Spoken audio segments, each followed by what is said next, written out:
ఏముండును? గోనందుడు: ఇది వట్టి తొట్టె, ఏమీయూ లేదు. యశోవతి: మీరు శాక్తేయులని విన్నానే, మీరు వేదాంతులు, ఏమీ లేని మాట నిజమే. మనం అనుకోవలే, దీని నిండా నీళ్లున్నవి, ఎంతో లోతున్నది, అందులో మొసళ్ళున్నవి, మరి ఒక మొసలి ఉన్నది, అది గండు మొసలి, బావురు కప్ప ఎంత ఉండును అని యశోవతి ఒక నల్లని కర్రతో చేసిన మొసలిని తెచ్చి ఆ నీటి తొట్టెలో వేశాను. గోనందుడు: నేను వేదాంతిని కాను, శాక్తేయుడనే. ఇందాక ఈ మొసలి ఇందులో లేదు, ఉన్నచో మొసలి ఉన్నదని చెప్పడివాడనే. యశోవతి: మొసలి ఉన్నదా?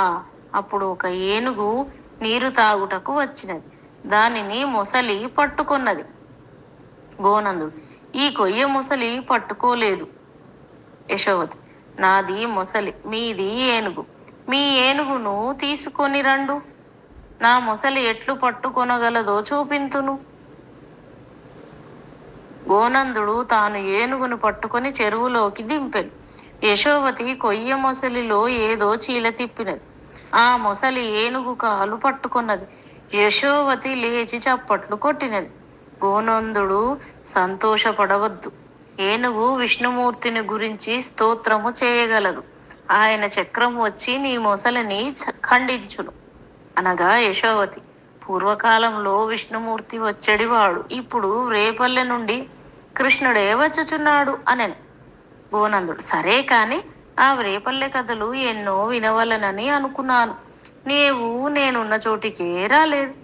యశోవతి: నేను పెద్ద పిల్లనై పోవుట లేదా? పరులున్న చోటికి పోరాదు. గోనందుడు: అబ్బో, ఏమాత్రం పెద్ద పిల్లవైనావు, ఇంకా 5-6 వరకు కావు, పెద్ద పిల్లవైనావే అనుకో.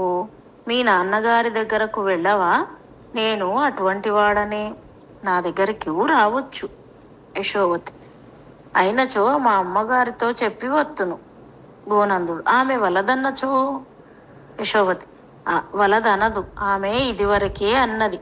గోనంద మహారాజు గారు మీ నాన్నగారి వంటి వారే, వారి దగ్గరకు వెళ్ళవచ్చును, అయినను పెద్ద మనుష్యులున్న చోటికి పోరాదు అని. ఆ గోనంద మహారాజు గారు మీరే అనుకొందును. గోనందుడు: ఆయన నేనే అనుకొంచున్నాను. యశోవతి: గోనందుడు అనగా ఏమి? గోనందుడు: అది ఒక పేరు. యశోవతి అనగా ఏమి? యశోవతి: యశస్సు కల స్త్రీ. గోనందుడు: నీకేమి యశస్సు కలదు? నీవు పెద్దదానివై ఒక రాజ్యమునకు రాణివై మహాకార్యములు చేసి దాన ధర్మములు చేసినప్పుడు యశోవతివి అగుదువు, చిన్నప్పుడు వట్టి పేరు. యశోవతి: నేను పెద్దదానినై కృష్ణ భక్తి కలిగి తపస్సు చేసి మహాకీర్తి సంపాదించి అప్పుడు యశోవతిని అగుదును. మీరు పెద్దవారైతిరి కదా, మీరు గోనందుడు ఎట్లయిరి? గోనందుడు: గో అనగా వాక్కు, మాట. నీ మాటల యందు నేను సంతోషించుచున్నాను, అందుచేత నేను గోనందుడను. యశోవతి: గో అనగా ఆవు, ఆవుల యందు సంతోషించువాడు కృష్ణుడు, ఆయన ఓ గోనందుడు, మీరు ఓ గోనందుడు. గోనందుడు: సరే కాని తర్వాత రేపల్లె కథలన్నీయూ నీవు నాకు చెప్పలేదు. నాకు పని ఉండి వెళ్ళవలసి కూడా నేను ఆగిపోయినాను.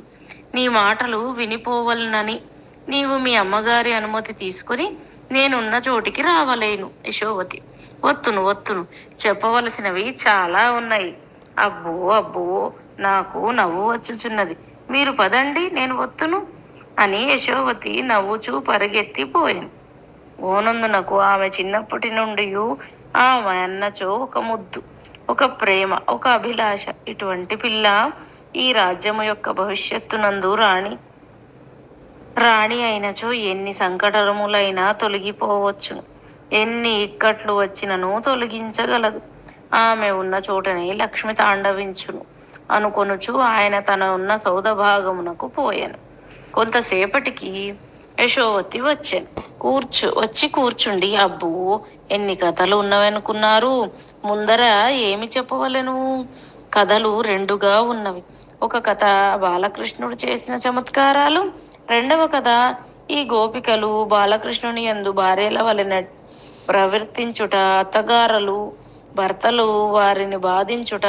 అది మంచి కథయే, ఇది మంచి కథయే, ఏది చెప్పమందురు? గోనందుడు: నీకు ఈ రెండు కథలలో ఏ కథ ఇష్టం? యశోవతి: నాకు మొదటి కథయే ఇష్టం. కృష్ణుడు భలే భలే ఆశ్చర్యములైన పనులు చేసినాడు.